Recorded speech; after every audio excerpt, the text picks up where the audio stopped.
Hi folks, Ryan Honeyman here from Lyft Economy. Many folks have come to us over the last 10 years and asked, how do I get more involved in creating an economy that works for the benefit of all life? They also ask, what skills and experiences do I need to help make this transition? So 3 years ago, we created something called the Next Economy Mba to help address this and similar questions. Lyft Economy's Next Economy Mba is an online course that's designed for entrepreneurs, aspiring entrepreneurs, students, recent graduates, employees, and folks who want to learn more about transformational next economy strategies and businesses. Join the growing alumni network of nearly 250 alumni who've gone through this program and learned essential skills and hopefully built lifelong relationships for catalyzing businesses in the emergent and regenerative economy. So we encourage you to check out our course. You can go to lyfteconomy.com/MBA.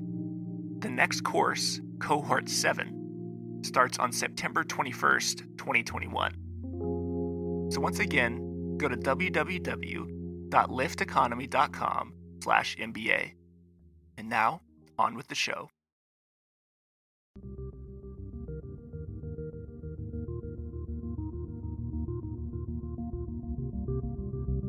Welcome to Next Economy Now.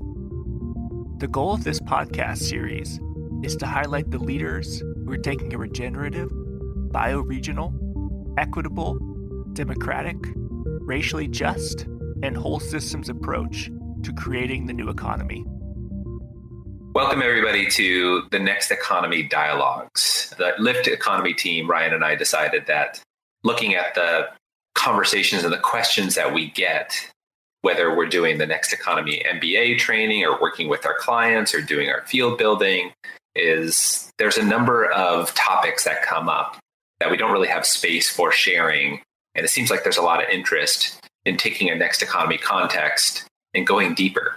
So consider these like informal, deep dive conversations, and we're just kicking it off and seeing how it's going to go. That sounds good. And I just think that one great way to stay in touch with everything we're up to is through the Lyft newsletter. So if folks haven't already, you can go to bit.ly/Lyft newsletter, LIFT newsletter, bit.ly/Lyft newsletter. And that's the best way to stay up to date with us.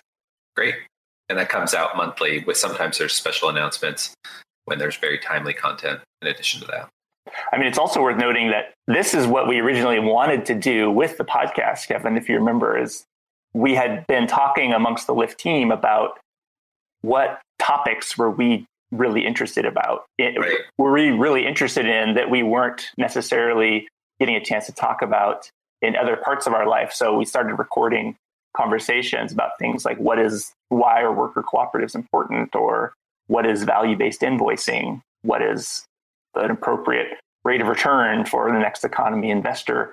The podcast kind of took on a life of its own as more of a interview format with next economy leaders. Yeah, really sharing the stories of what we're seeing out there, things that are working and that are just not as well heard as we think they deserve to be in helping inspire action towards helping co-create this next economy. And so maybe this is a way to get back to the informal freewheeling discussions that we originally intended. Yeah. So what's on your mind, Kevin? What are you most excited about these days? One that keeps on coming up during our next MBA training, and there's so much excitement around either blockchain, decentralized ledger, or one of the use cases of blockchain, the cryptocurrency world. I mean, have you been hearing about that too, Ryan? How that intersects with the next economy? I think on our first episode of Next Economy Now, I had asked you about cryptocurrency and is Bitcoin really helping or hurting? And you had told me about Faircoin and some other ones, but you had some interesting insights that I don't think many people understand about crypto. And is it actually benefiting? Is it actually creating benefit for all? And I think that's the question, right? Both to distinguish some terms, I think it's helpful to disambiguate cryptocurrency from blockchain, and even to disambiguate blockchain as a form of decentralized ledger, ideally incorruptible, or as little chance of corruption as possible in terms of a public accounting or a public ledger. Maybe it's useful just to define terms. Yeah, I can do my best. I often defer to others who take a lot of time and energy to understand this space. Essentially, working our way back from the end there, decentralized ledger, this idea that there's some type of technology that enables for decentralized settlement or a public accounting of something that actually happened in the world that is replicated and verified not by a centralized authority or place, but in a decentralized fashion, meaning that if somebody were to corrupt it or change something, they'd have to change it everywhere all at once, which is maybe less plausible or even impossible. And I think that's one of the breakthrough technologies, is having this idea of a decentralized ledger. Now, some of the work that's being done right now is to reduce the transaction costs, energetic costs of that type of verification in a decentralized way, and the mechanisms of verification. Blockchain is an instantiation of decentralized ledger, a specific technology that has mechanisms for creating that public ledger in a decentralized way. Bitcoin is an example of a cryptocurrency that uses blockchain as the underlying technology. So you could say Bitcoin is a use case of, and many cryptocurrencies become a use case of blockchain. And I think it's important for people just to know that in the past, it's been a bank is your trusted single point of saying, if I want to pay Kevin $100, I transfer it from my bank to his bank, and we trust the banks as institutions to verify that that transaction happened. But the banks take a fee. We know the banks aren't always that trustworthy. And so a decentralized ledger is a way to say, how can I transfer $100 to Kevin and by an entire network of computers verifying that, you can start to remove the sort of hold of banks being the only ones to transfer money to each other. Is that kind of right?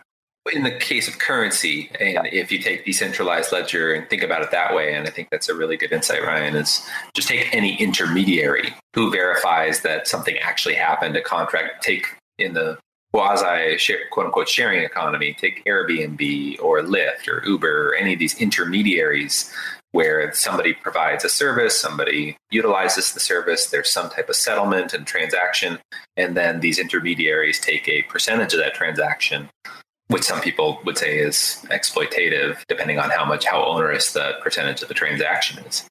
And so the potential of a decentralized ledger is essentially to break down intermediaries and make for a more peer-to-peer world where you could have transactions without the overhead and the exploitation that commonly comes with intermediaries, which is really exciting and fraught with, I think, some challenges to get from here to there.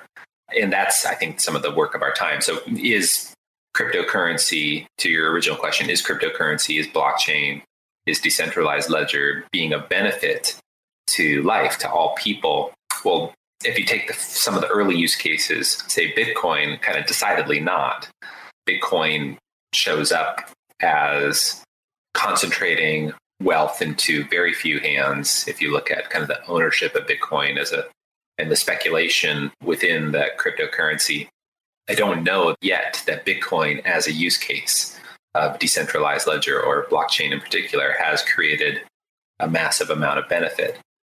This idea of reducing transaction costs and breaking down intermediaries and allowing for decentralized exchange and peer-to-peer exchange, there could be potentially massive benefit to humanity, especially if you get to the point where exchange can be regularly mediated by a currency that could be designed with anti-speculation design rules that made it more, say, controllable, as well as if you had scarcity built out of it, you could introduce things like demurrage or at least no interest on the creation of currency, even if it has a debt component to it.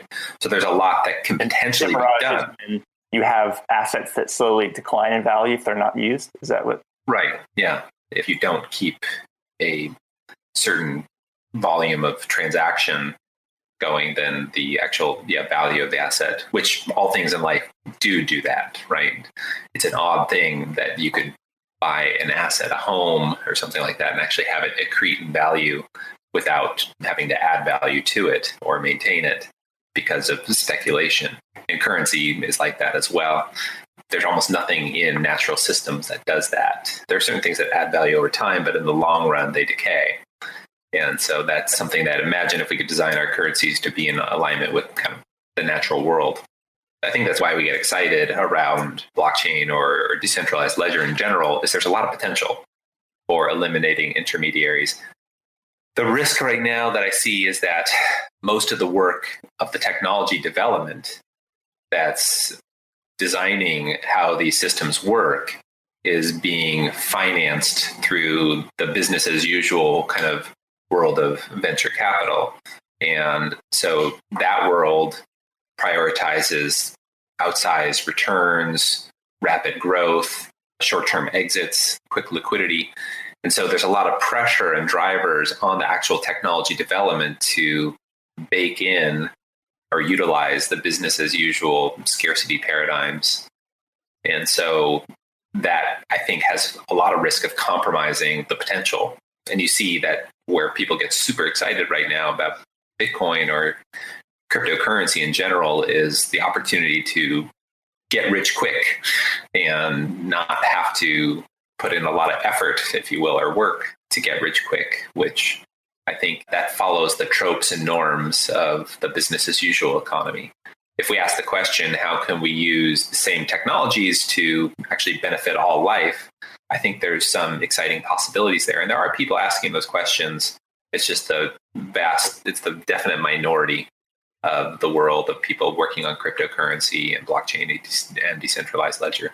Can you just describe maybe on cryptocurrency and then moving to maybe some blockchain or other examples, how does Faircoin or some of these other more fair cryptocurrencies address the scarcity and speculation problem?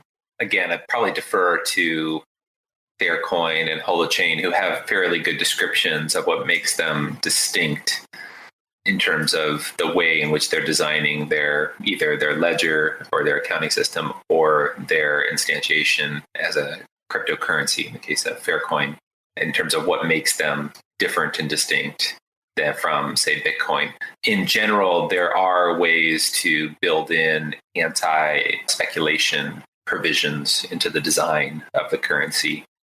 And there are potentially ways to avoid scarcity. So depending on the governance of the cryptocurrency, which right now is one of the opportunities of decentralized ledger, but the governance becomes the key piece, the key differentiator.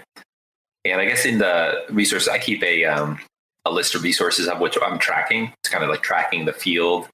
At Lyft Economy, I don't know, Ryan, correct me, I don't know if any members of our team are actually working, I guess maybe one member, but are working on any projects related to the space of decentralized ledger or cryptocurrency, where I feel like we're more like tracking, just watching what's happening and looking for signals for those who are working on things that are authentically working for the benefit of all life. My litmus test is if you present to me a decentralized ledger project or a blockchain project or a crypto project, and I can say, it's a flippant kind of litmus test, but as long as nobody's getting rich, there's going to be nobody in this endeavor who becomes a millionaire, something like that.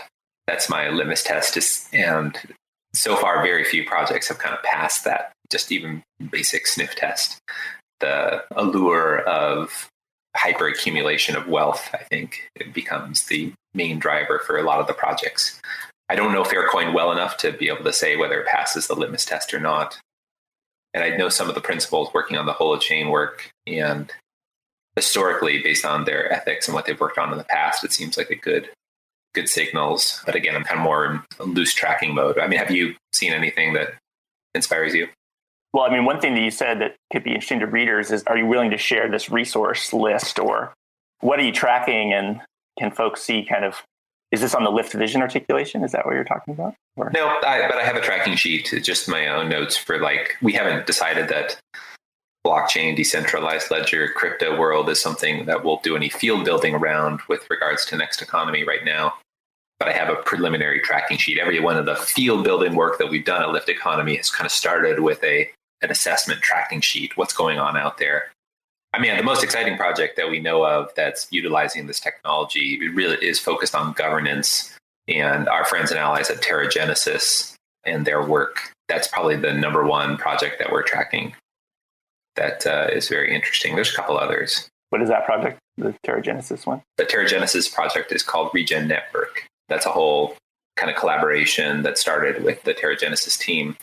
And Regen Network, it looks at kind of, broadly speaking, there's a potential use case in terms of blockchain or decentralized ledger that I think is worthy of getting excited about, which is the possibility that there's a problem with the carbon markets. So the big picture is you have from the Paris Accord and IPCC of countries, states, governments all over the world that have acknowledged that they need to invest in practices, land use practices, agricultural practices, in addition to diversified renewable energy and energy efficiency stuff, to both reduce in the carbon in the atmosphere or carbon equivalents in the atmosphere, greenhouse gases, as well as to sequester greenhouse gases into above ground biomass, trees, plants, as well as soils. And so theoretically, there should be a lot more money and resources going into specifically creating outcomes related to carbon sequestration or carbon reduction. And that's probably true, right? There's going to be a lot more money. And one of the barriers, why isn't there a lot of money pouring into it now? One barrier that is both real and perceived is that how do you verify that the outcome that you're intending to create with, say, carbon sequestration in soils or above ground biomass, how do you verify that that actually happened? And if you remember from just decentralized ledger in the abstract, decentralized ledger is its kind of primary use case is to be able to verify that something actually happened at low transaction cost or without an intermediary that's corruptible. And that could be theoretically very important for creating less friction in carbon markets. I think it's probably one of the barriers of carbon markets. Actually seeing more transactions in carbon markets be one of the barriers. I don't know if it's the barrier.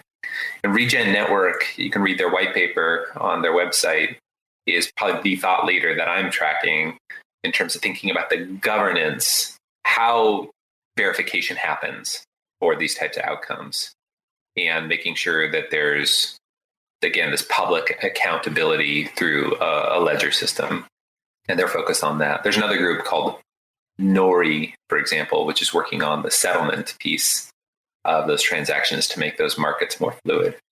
I think those are interesting efforts. I'm not yet convinced that those are the capital T, the barriers to carbon markets, but I think they play a role. And I think it's really important. And there's a few others along those same lines. So that could be an interesting use case.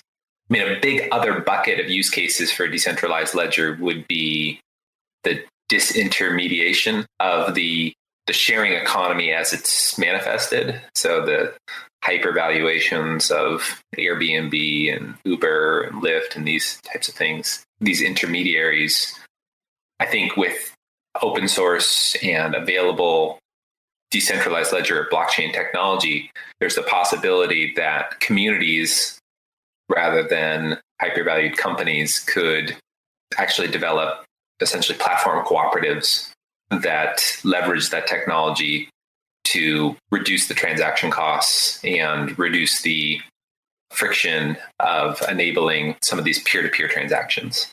And if platform cooperatives could theoretically displace the Airbnbs and Ubers of the world, where you could have a more decentralized peer-to-peer, and that could be very important for humanity if you take all the possible cooperatives that could develop for peer-to-peer when we're able to help each other meet our needs. That's without having these intermediaries. There's less leakage and more local self-reliance that's possible. So that could become the cornerstone of an economy that works for the benefit of all life. And so I think there's a huge potential there that's exciting as a use case. Yeah, I would agree. And is Lyft currently working on any projects related to blockchain or cryptocurrency or decentralized ledger? And I think the reason we're not is because we often see that a technology solution, there's often sort of baseline needs in a business around vision, culture, strategy, operation, or just, racial justice, white privilege, that if it's not addressed in the base form, it gets amplified in technology. So like technology can be amplified for good, or it can just sort of amplify our own. So it seems to me that Lyft economy has been focused more on like, what are these fundamental systems and trying to shore those up rather than sort of chasing AI or drones, or like how can drones fly over and plant like 1 billion seeds and grow food for millions of people. Like, we know some people who are into that, Google X, but is that your analysis of why we're not necessarily focusing on those things? Yes. And we do know of a lot of different projects that are focused on the use of technology for the benefit of life. And I think those are important to track. And I think there's a number of potential use cases where technology could act in service as a tool. And I think what you're talking about, Ryan, is sometimes when we romanticize the outcomes that technology can produce, because it's producing so many amazing outcomes for the affluent world and people's lives. Amazing meaning very impactful in terms of people's day-to-day behaviors and habits. Technology has a huge role, and it's moving very fast. There's a lot of change and dynamism in people's lives related to their interactions with technology, especially in the affluent world where technology is accessible. And that's something that sometimes gets conflated. Is technology a tool, or is it the thing? I would say that that's the distinction. If technology is in its right place as a tool from a solid foundation, an ethical foundation, an ethical framework, a principled framework for what's the purpose of the tool, what's the outcome that you want to create? Is it to create outsized financial returns for wealth holders that are existing wealth holders? Well, if that's the outcome, then that would be somewhat antithetical or directly antithetical towards the outcomes that we're looking for in the next economy. And there might be a number of potential, sometimes we could talk about hospice. Those of you taking the Next Economy MBA know we talk about that kind of hospicing out. There's a lot of things that can be done less bad that might result in some returns for some of the business as usual structures temporarily for a period of time. Ultimately, we want to see the distribution of wealth and different ways of measuring it to everybody so that nobody's left out participating in the endeavor for humanity to meet its needs. So I think technology has a really incredible role. And I see sometimes it's so exciting or distracting for some people that it takes on the primary role. It's no longer a tool. It's the thing. Lyft Economy definitely works with projects that partner with technology as a tool. And I'm pretty excited by those, whether it's potential ways to create more planting of vegetation, trees with drones. Those are pretty exciting potential use cases. But I think coming from the point of how does that tool fit within Next Economy so that it's actually creating benefit for everybody with no one left out, those are great questions to start with. And that's the questions that we start with. There's capitalism that most of the world seems to be involved in. And then there are some states that are quote unquote communist, like China or others, where it's debatable how communist they are. But it seems like you're either capitalist and you're trying to make money. By nature, there's winners and losers in capitalism.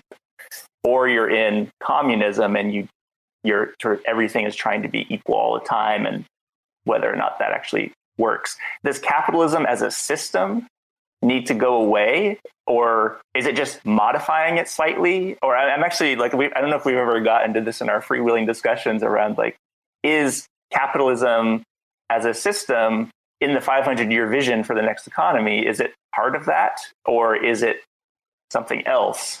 You can see in the discourse of the next economy, we tend to avoid discussing isms, communism, capitalism, mainly because in our experience of all the trainings we've done and work with clients even, there's typically not a consensual understanding of those terms. If I took 10 people and said, what is your definition of capitalism? In my experience, I get some alignment, but very little, a lot of divergence in terms of how people are defining it. Even the way you described it now, we could pick it apart and like kind of dissect how we're defining the terms. And then once we arrive at some consensus, then we might find pathways through. I don't know if that's our role. I would defer to Chomsky or Murray Bookchin's or so many other great thinkers and writers who have done more of the rigorous work on defining those terms. An example I think Noam Chomsky frequently brings up is, I don't know if you could describe the US system as really capitalism. There's a tremendous amount of state subsidy. You look at the world of agriculture, technology, in terms of the defense spending as like take any of the big technology companies now, none of them would exist without the state spending. So this idea of a free market outside of the state kind of influence of capitalism doesn't really exist. And then the communism of, say, China today, I would say it's more like state capitalism. It's where the state plays a bigger role than it does here. But neither of them are pure communism or pure capitalism. And so I don't know that those terms are actually that useful towards the discourse about what it is we want. So we take the position on Next Economy is to focus on what is it that we want before getting into, isms. We want a world where everybody has their needs met. Everybody has adequate food. Everybody has adequate water, sanitation, a home if they want it, and comfort. Doing so while actually increasing biodiversity or at least enhancing the environment around us. So if you start with that, what do you call that? What's the system that gets us there? Is there an ism that creates those outcomes? So focusing on those outcomes. Again, we could argue, is it individual socialism, anarcho-syndicalism, anarchism? There's so many isms to rigorously parse through and try and get shared definition. In general, I don't find that type of discussion really that useful. I'm sure defining terms is useful on some level. Shared language creates opportunities for shared strategies. What I find enrolls more people right now is to focus on the strategies, actually the work and taking action. I think the exciting thing for me is that if you take the basic premise, what is the next economy, one that works for the benefit of all life with no one left out, there are people who are working on that. There are projects all over the world that are either trending towards that or are doggedly determined to create those outcomes. And they're actually working. They're just very piecemeal. There's one over here, one over there. They're very fractured, decentralized, spread out. And I get excited by that because I think the next economy, when we say next economy now, it's that it's actually happening. It's just not yet the mainstream ways of meeting needs. And I think there's so many distractions. If I said, do you want to live in a world where there's 800 million people who are hungry tomorrow or today? I don't know anybody really who would say, yeah, that's the world I want to live in. They would start to say what's causing it, their opinion of the problem. Sure. Yeah. Their analysis of it's the Republicans, why. It's the Democrats. Right. Their analysis of why it's happening might be vastly different. But I don't know anybody who really wants that to be the condition. Our posit is if you define economy very broadly, not as capitalism and not as communism, not as state socialism, not as anarchism. If you define the economy broadly as the way in which humans collectively meet our needs to take care of our home, or the oikos, the economy, taking care of our home, the earth, or all of us. If you define the economy broadly enough, I think you could come to the conclusion with the cursory analysis that it's not working. Whether it's capital, whatever ism you want to apply to it, I don't think it's working. There are a lot of people suffering right now on Earth. The environment, every major ecosystem is in rapid decline, according to the Millennium Assessment in 2005 by the UN and the IPCC. Look at climate change, existential crisis. So I would argue it's pretty simple to assess that the economy is not working. It's not. And so what would it look like if it were working is like the basic premise to start designing towards that. And maybe we leverage some of the tropes and norms that are associated with capitalism along the way, and maybe some of the idealized, romanticized potentials of a communist kind of economy fit in there.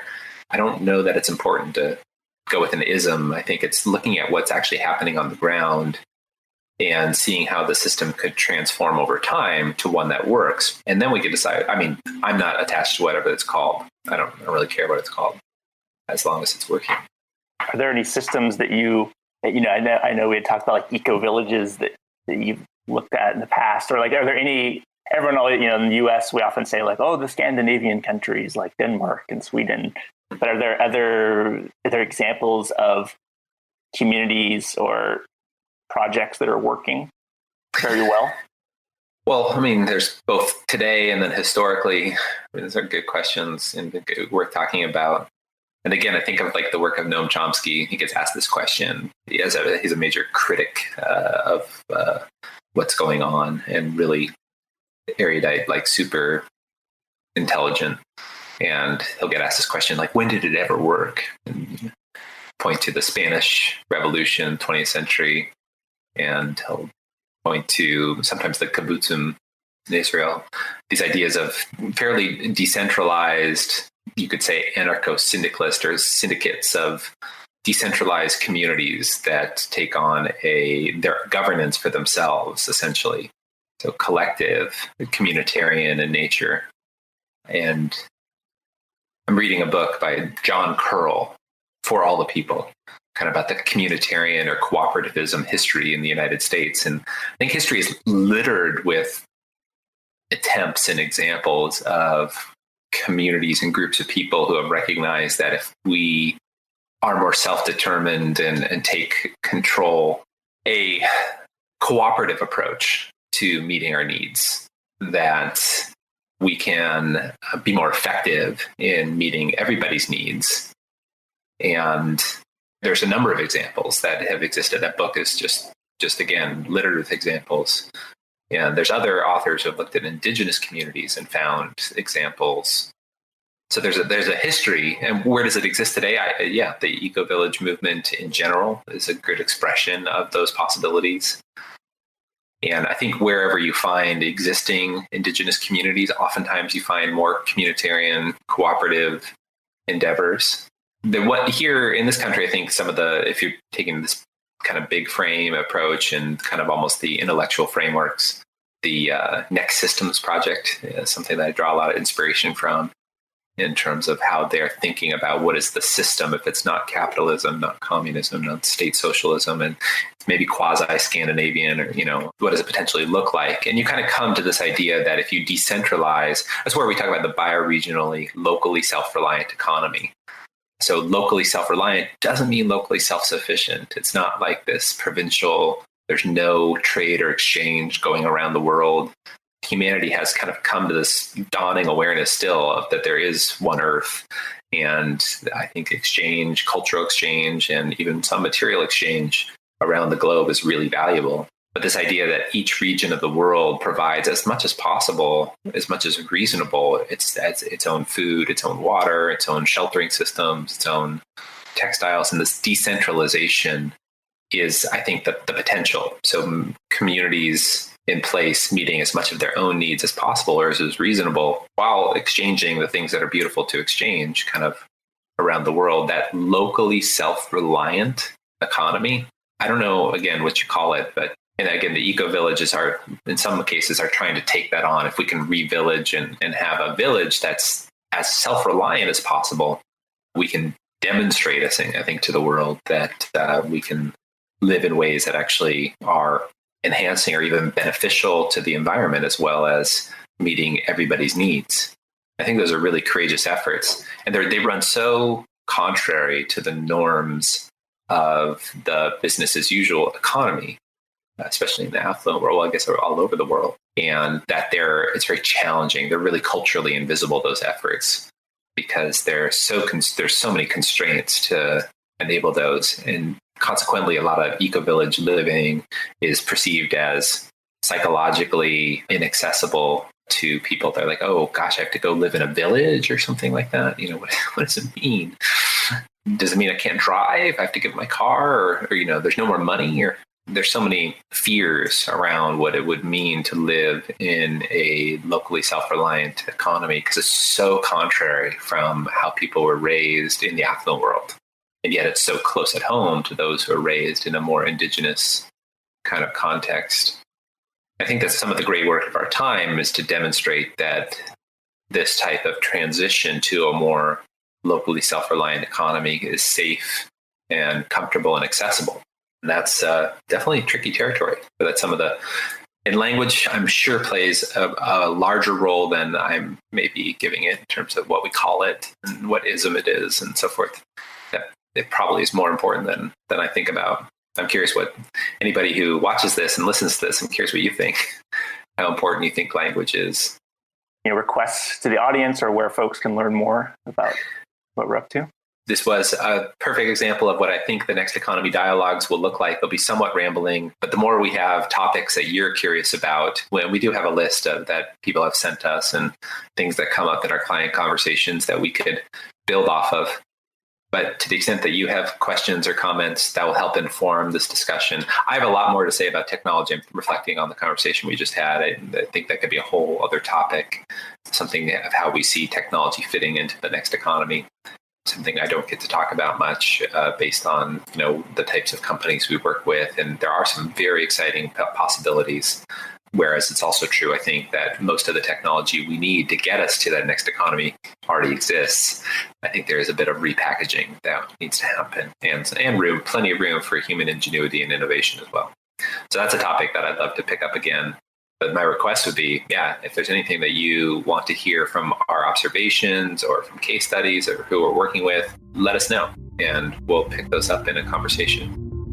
Next Economy Now is a production of Lyft Economy. To listen to all of our episodes, go to lyfteconomy.com/podcast. That's LIFT economy.com/podcast.